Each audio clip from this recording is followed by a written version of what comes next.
Do you ever try to sing a high note and you're either straining or you're losing power altogether? Well, I am really excited about this video because this is a topic that's near and dear to my heart. I want to help you guys with expanding your vocal range.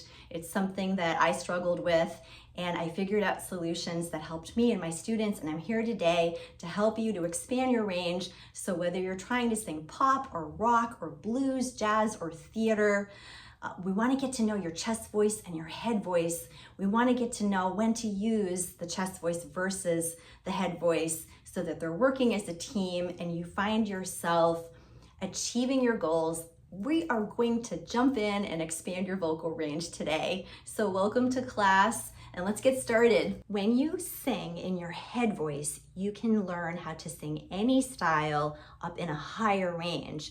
You just adjust the tone of your voice by the placement that you use. So I am going to be hopping on to my digital piano and giving you the exercises in your head voice. But I do want to take a moment to explain why this is so important.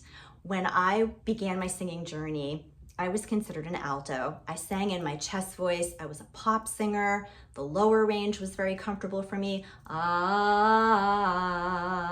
But when I'd go up high, this is what would happen to me. I don't know if this is happening to you. Ah. It would get really soft up there. First of all, it would get soft because I just wasn't ever in a scenario where I was practicing singing up in my head voice.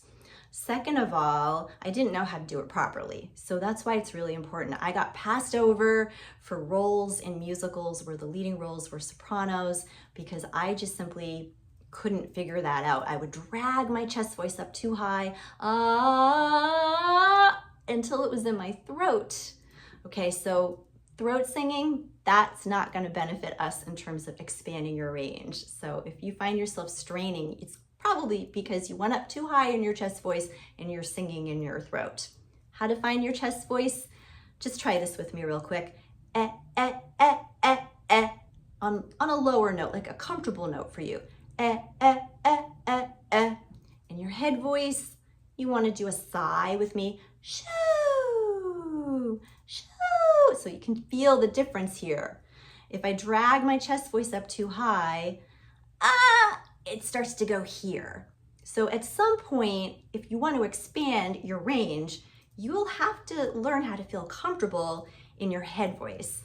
So let's work on our exercises right now. Let's begin our first exercise on a very cutesy and simple lip trill just to warm up your head voice in the right direction in a nice relaxed manner. So gentlemen, and ladies, gentlemen, ladies, gentlemen, ladies. You should feel yourself in your head voice, gentlemen, ladies. That's great. So when you're doing that exercise, you're always breathing, really filling with air. So you're not putting any tension in your body. You're just nice and relaxed with the breath. So now we're going to do a falling exercise. We want to get your voice in a yawn zone, so it will be something like this. Yawn.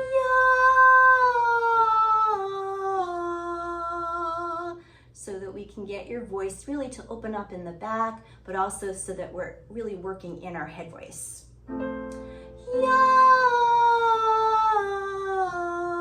Now notice I'm dragging it down. I'm not going, yeah. I'm really dragging because I'm using muscle power from my belly so that I can make my head voice stronger that way. Yeah. So there's a squeeze there. Yeah.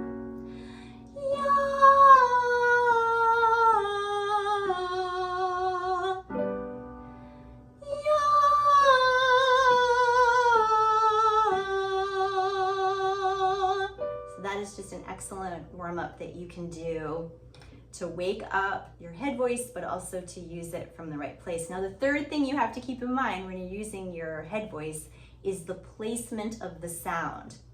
The placement of the sound will affect whether you sound classical or whether you sound more pop, nya, you know, it's the same note, but it sounded completely different. So tone quality will help you to achieve your musical goals in the style that you want to sing.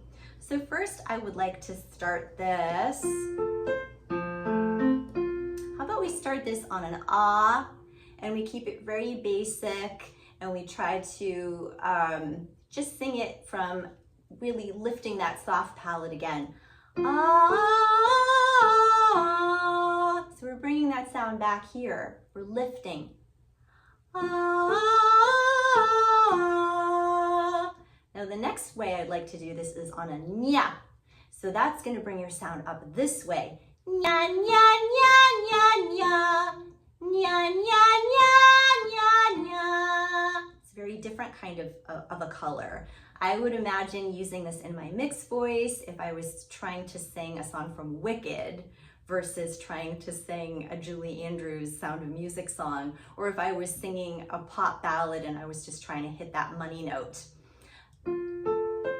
Now I'm going to bring this sound forward.